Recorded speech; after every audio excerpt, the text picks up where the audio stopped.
Clasificación B, bajo supervisión de un adulto.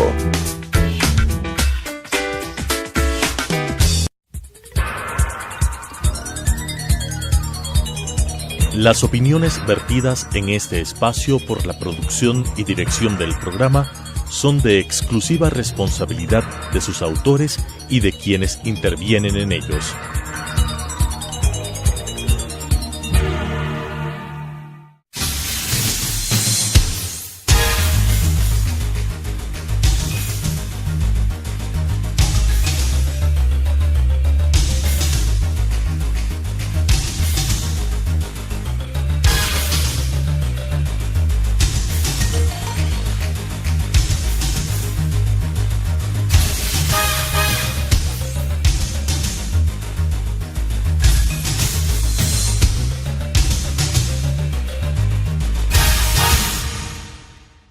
Bienvenidos a Debate Jurídico, programa del Colegio de Abogados de Pichincha.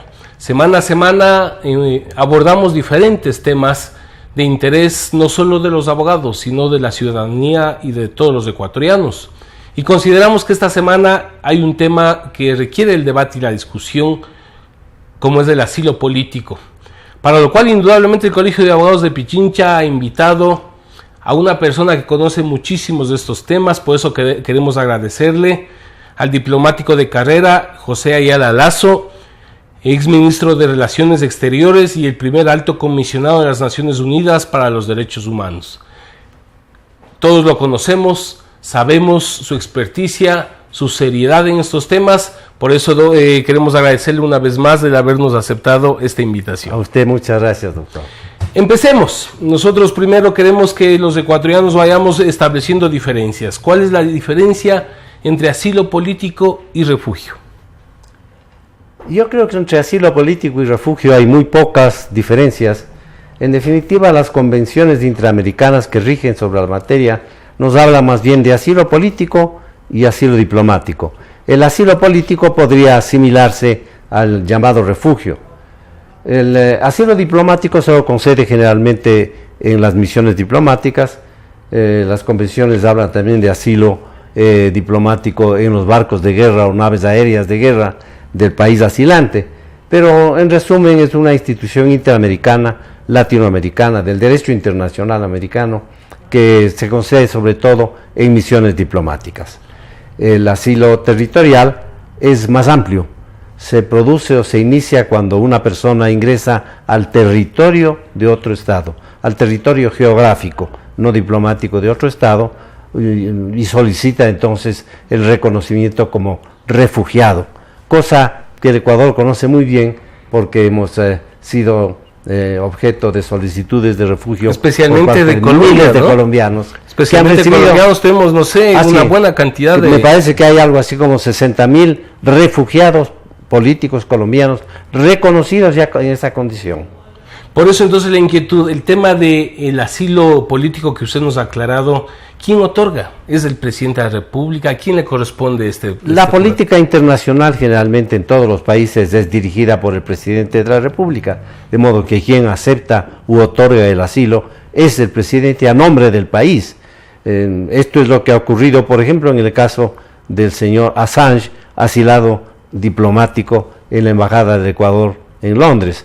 La decisión al respecto fue obviamente tomada por el presidente de la República y comunicada públicamente por el ministro de Relaciones Exteriores. Entonces me salta una inquietud: para que un país conceda asilo diplomático o político, ¿debe haber un tratado previo entre las naciones que están involucradas o es separado? No necesariamente, porque el asilo es una institución humanitaria que surge desde hace 2000 años y mucho más, inclusive. Se lo practicaba mucho en Grecia, en el Asia Central, en el Medio Oriente sobre todo, y después tuvo mucha vigencia durante la Edad Media, el asilo religioso, en las catedrales, en algunos templos en donde se podían refugiar, inclusive y sobre todo delincuentes comunes, que eran perseguidos por la justicia ordinaria y recibían asilo. Después de esto evoluciona, y en el ámbito latino, en Europa se aceptó también el asilo. Había muchos asilados que salían perseguidos de los regímenes totalitarios o absolutistas, En América es una institución humanitaria que surge porque, en primer lugar, por el espíritu humanitario latinista. Allí surge el derecho internacional americano y se consagra positivamente en varias convenciones. De modo que ahora ya hay convenciones que son tratados internacionales que obligan, pero antes de ellos existía la institución del asilo que también tenía vigencia, aunque con otros parámetros. Gracias, doctor, pero usted cuando nos establece que hay tratados y convenios internacionales, nos salta una inquietud. De parte del gobierno actual en nuestro país, a partir de la Constitución del 2008, se establece que, de acuerdo inclusive a la pirámide de Kelsen, está primero la Constitución. ¿Y dónde están los tratados internacionales?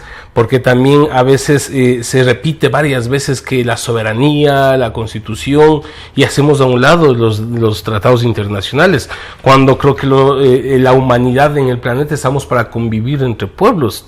Pues sin embargo, se hace caso omiso de estos tratados y estos convenios internacionales. Usted tiene toda la razón, pero inclusive la doctrina acepta ahora que hay acuerdos y tratados y obligaciones internacionales que son supraconstitucionales, que priman sobre la Constitución de los Estados, y nuestra propia Constitución lo reconoce. Todos los acuerdos, tratados que promuevan la protección o la promoción de los derechos humanos son supraconstitucionales, rigen sobre la Constitución. Y ese es el caso del asilo, porque el asilo está reconocido en la Declaración Universal de Derechos Humanos como un derecho humano. De modo que, siendo un derecho humano, los tratados atinentes al asilo priman o están por encima, inclusive de la Constitución política. Entonces, siguiendo en esa línea, al plantearse de que son tratados vinculados a los derechos humanos, también está claro de que la libertad de expresión está dentro de los derechos humanos. Sin la menor duda. Pero ¿y entonces qué sucede cuando, por ejemplo, vamos a hablar de los casos que usted ya lo señaló? Indudablemente al señor Assange se le dio un asilo en la Embajada de Londres bajo esta figura de los derechos humanos, de la libertad de expresión, pero nos oponemos cuando algún ecuatoriano pide asilo por justamente ejercer este derecho a la libertad de expresión. Esa es una tremenda incongruencia. El Ecuador debió ser siempre el ejemplar, o el ejemplo, diré, más claro de respeto a los derechos humanos. Cuando yo fui canciller en la última ocasión, en el año 1991, promoví las 97, promoví la aceptación de un Plan Nacional de Derechos Humanos en el Ecuador, que fue aprobado unánimemente en el Congreso y que es ley de la República. Fue el primer país en el mundo que aprobó un Plan Nacional de Derechos Humanos.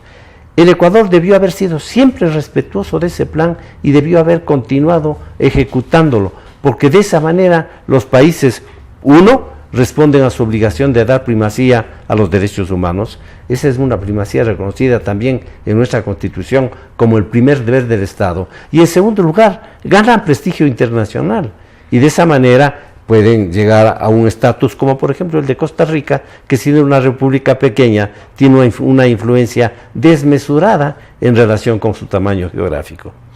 Qué interesante, pero entonces vámonos, como decía, adentrando en algunos temas muy puntuales, porque el caso del señor Assange en la Embajada de Londres se habla que está encausado por otro país por delitos sexuales y por lo cual él argumenta que corría peligro su vida, por lo tanto él buscaba la protección y no se hablaba de la libertad de expresión, sino más bien por un delito de carácter sexual. ¿Cómo explicamos esto? Es inexplicable. El gobierno del Ecuador gestionó el asilo del señor Assange. Recordemos que el presidente de la República dijo que él pertenecía al mismo club, me parece, el señor Assange empleó otra palabra, porque ambos eran perseguidos. Primera cosa. En segundo lugar, el canciller o el vicecanciller, entonces un uruguayo de origen ecuatoriano naturalizado, un señor Lucas, dijo que el Ecuador podría darle domicilio permanente a Assange. Y luego hay personas bien informadas que dicen que hubo delegaciones que viajaron a conversar con Assange para decirle, venga, asílese en la Embajada del Ecuador de Londres. Entonces, ese fue un acto político, sabiendo que, uno, Assange era un perseguido por la justicia sueca por acusaciones de naturaleza sexual. No estaba condenado, era un perseguido, no había todavía sentencia.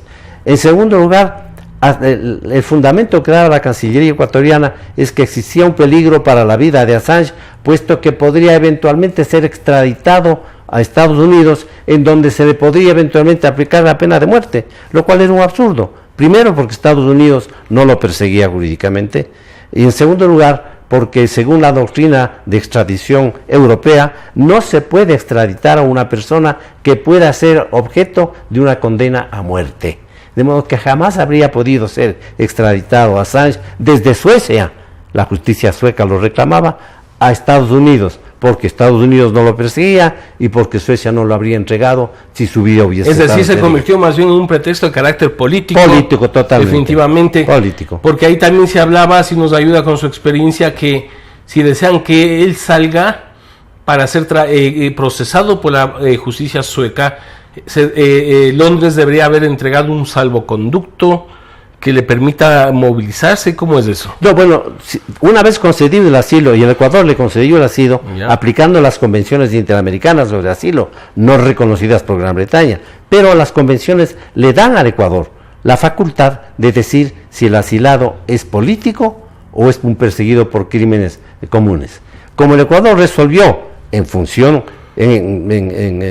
según su derecho de decidir que era un perseguido político, le dio el asilo. Pero al darle el asilo, se encontró en un callejón sin salida, porque reconocía una calidad que no tenía, perseguido político, no puede entregarlo. Entonces lo que hizo fue pedirle a Gran Bretaña un salvoconducto para que saliera a otro país, el que escogiera el señor Assange, o eventualmente el Ecuador mismo. Pero Gran Bretaña respondió: nosotros, no reconocemos la institución del asilo diplomático. Y es así, la doctrina del asilo diplomático sobre todo tiene vigencia latinoamericana, no es una institución europea. Y en segundo lugar, Gran Bretaña dijo: lo que está ocurriendo aquí es que hay una interferencia extranjera que impide el cumplimiento de las decisiones judiciales de la justicia británica. Y en consecuencia no voy a darle ningún salvoconducto al señor Assange. Eso ya es una potestad de... Claro, y ahí lo tenemos casi 5 años, ¿no? Pero también hay una inquietud. Yo entiendo de que el asilo tiene condiciones puntuales, y una de esas, que los asilados no podrían opinar sobre la realidad o los problemas de un país. Y hay información que el señor Assange opina sobre el proceso electoral ecuatoriano, sobre la política nacional. ¿Esa podría ser una causal para perder la condición de asilado o no? Mire, allí hay un dilema que es interesante también. En primer lugar, el asilado tiene que cumplir con las obligaciones del asilo, que son no intervenir en política interna del Estado que le concede el asilo, ni del Estado territorial, en este caso Gran Bretaña, ni causar conmoción pública con sus intervenciones. Y todos sabemos que el señor Assange ha sido capaz no solo de hacer campaña electoral, fue candidato a la Asamblea en Australia, que es su país de origen, sino que ha hecho declaraciones sobre política internacional, ha interferido en el proceso electoral de los Estados Unidos mediante sus acciones tecnológicas, y luego ha intervenido en asuntos típicos de la política ecuatoriana, ha intervenido para darle protección al señor, cuyo nombre se me escapa este momento, que está ahora asilado en Rusia, que fue el que intervinió en los sistemas de información de los Estados Unidos y que viajó ahora asilado a Rusia. Doctor, vamos a seguir conversando sobre este tema luego del corte comercial. Con mayor agrado.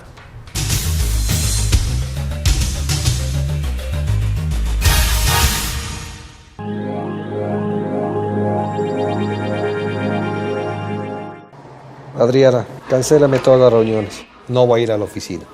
Estoy con una jaqueca que no aguanto. ¡El jefe no viene!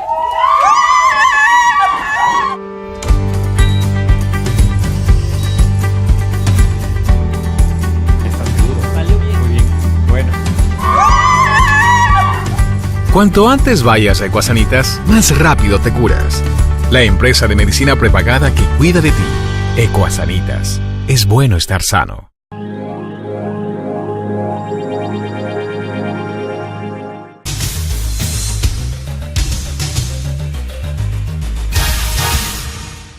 Continuamos con Debate Jurídico, programa del Colegio de Abogados de Pichincha. El tema de hoy, asilo político, con la presencia del doctor José Ayala Lazo, diplomático de carrera, exministro de Relaciones Exteriores, con opiniones muy valiosas para orientarnos a los ecuatorianos y a los abogados de manera particular.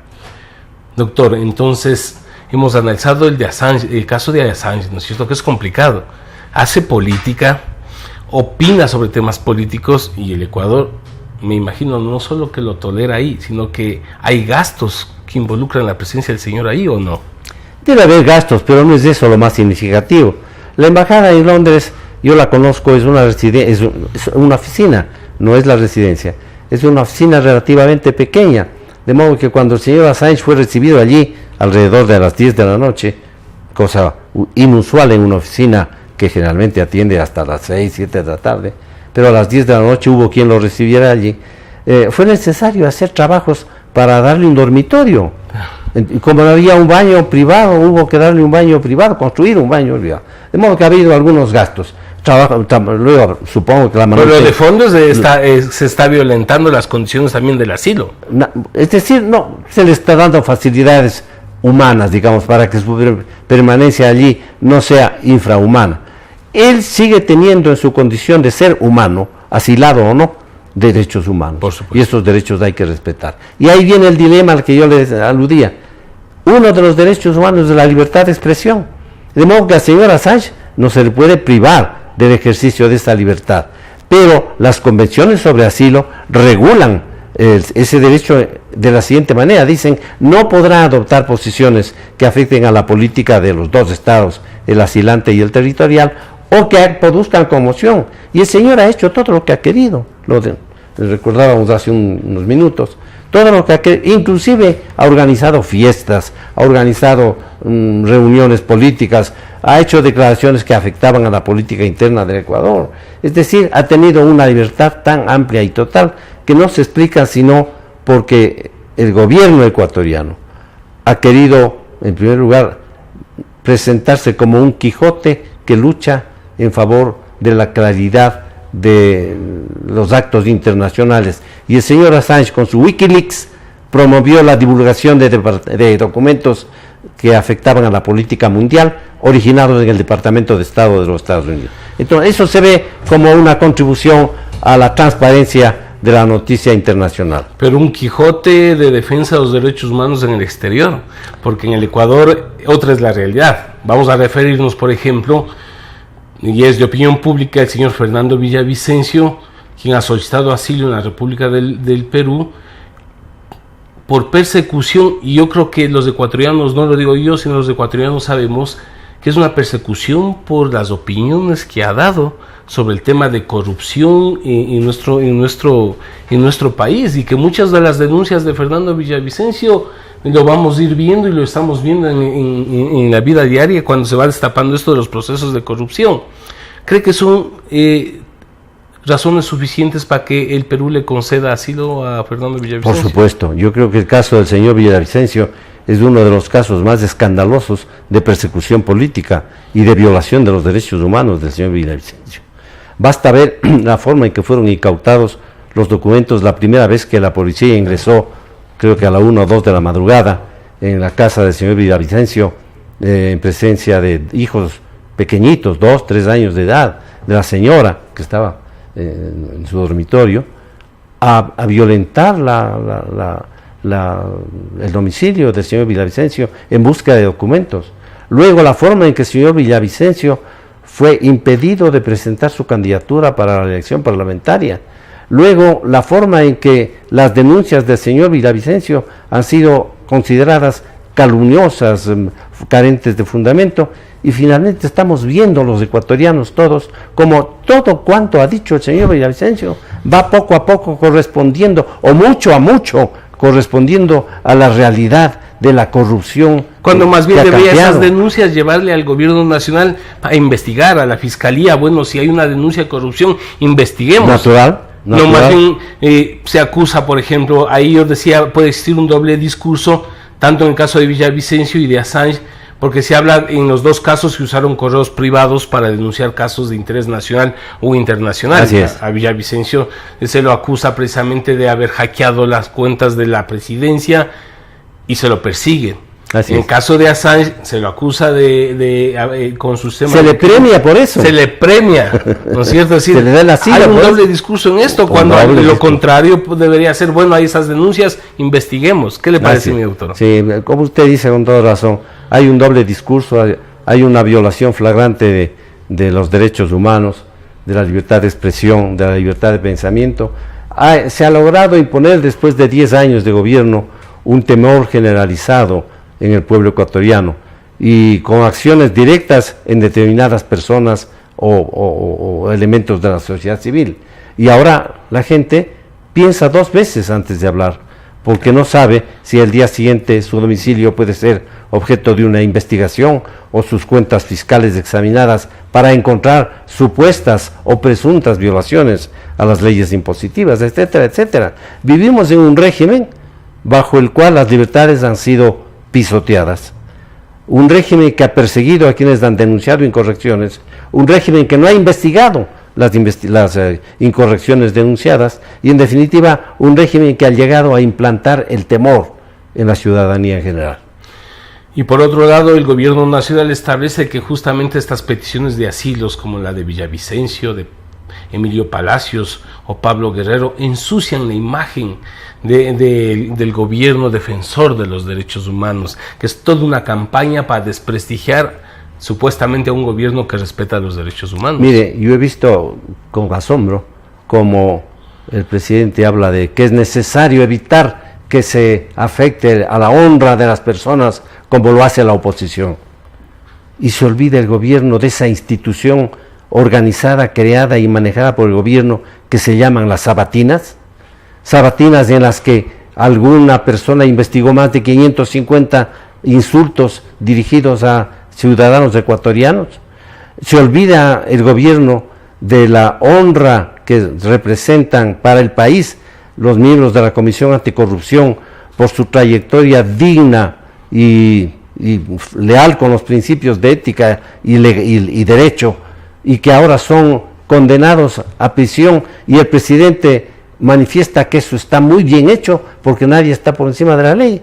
¿Qué coherencia existe entre esas dos actitudes que apocan, agravian y ofenden a los ecuatorianos más distinguidos y al mismo tiempo hacen uso de ese instrumento, la sabatina, para apocar, humillar e insultar a todo ecuatoriano que piensa distinto? Justamente por eso quería preguntarle, en su condición, en su momento de primer alto comisionado de las Naciones Unidas para los Derechos Humanos, ¿cómo mira usted la situación de los derechos en general en este momento? Porque ha llevado más bien a un país dividido, conflictivo y temeroso también. Así es. Mire, los derechos humanos se violan en todas partes. No hay país que pueda decir que es pulcro en cuanto al respeto de todos los derechos humanos. Pero en América Latina, un país que tenía una fama de respetuoso de los derechos humanos, con violaciones parciales de derechos humanos, pero no sistemáticas, era el Ecuador. Ya le digo, el Ecuador en el año 97 aprobó su primer Plan Nacional de Derechos Humanos. Y el Ecuador, más bien en ese sentido, tenía consideración y respeto internacionales. En parte es por eso que fui elegido, y tuve la honra de hacerlo, como el primer alto comisionado de las Naciones Unidas para los Derechos Humanos, porque el Ecuador tenía ese prestigio. Pero ese prestigio ahora está por los suelos, porque el Ecuador se ha convertido en un país que con una ley de información pública ha coartado todas las libertades de pensamiento y expresión. Un país que gracias a su política de promoción de las divergencias y de la condición de enemigo para luchar ideológicamente contra sus opositores, ha dividido al país. En consecuencia, estamos en un pésimo predicamento como país en lo tocante a derechos humanos. Y en lugar de recibir los informes que recibimos de las distintas entidades de Naciones Unidas denunciando estas violaciones de derechos humanos, en lugar de recibirlos, examinarlos y corregir aquello que debe ser corregido, nos levantamos contra la ONU, contra la Comisión Interamericana de Derechos Humanos, queremos quitarles facultades y decimos que estamos injustamente calumniados internacionalmente. Yo quisiera cerrar este programa con una opinión suya frente a un problema muy puntual, que nos llama la atención a todos los ecuatorianos y latinoamericanos, el tema de Venezuela. Realmente hay un silencio cómplice de la comunidad internacional, incluido el Ecuador. ¿Por qué no dicen nada? Un país que realmente está desangrándose. ¿Qué hay detrás de todo esto? Es uno de los escándalos más inaceptables de la vida contemporánea actual. Venezuela, un país que, como usted dice, se desangra. Están fraternalmente los dos grupos grandes, la división en Venezuela, atacándose. Hay muertos, y hay más de 20 muertos en esta última etapa. Y sin embargo, el presidente Correa dice que es el país más igualitario y en donde se practica la mejor democracia de América Latina. Y el vicepresidente, el ex vicepresidente, el señor licenciado Moreno, manifiesta que el señor Maduro merece todo su respaldo y que cuanto sirva a la revolución y a su permanencia en el poder es bueno. Entonces hay aquí una contradicción terrible. América Latina indiferente, culpablemente indiferente, la OEA con un señor Almagro que parecía que tomaba iniciativas, o que tomó iniciativas, diré mejor, para poner en movimiento la Carta Democrática Interamericana. Eso queda en nada, porque los estados que conforman la OEA bloquearon las iniciativas de Almagro. Y ahí está América Latina mirando cómo la gente muere en Venezuela, cómo Maduro se abroga todos los poderes, rompiendo dictatorialmente todas las reglas de convivencia democrática, y nadie dice nada porque temen interferir en la política interna venezolana. Es muy lamentable. Le agradecemos muchísimo, realmente el tiempo es muy corto para temas muy importantes y con invitados como el de la noche de hoy. Muchas gracias y queda a disposición de ustedes nuestro programa Debate Jurídico del Colegio de Abogados de Pichincha. Las opiniones vertidas en este espacio por la producción y dirección del programa son de exclusiva responsabilidad de sus autores y de quienes intervienen en ellos.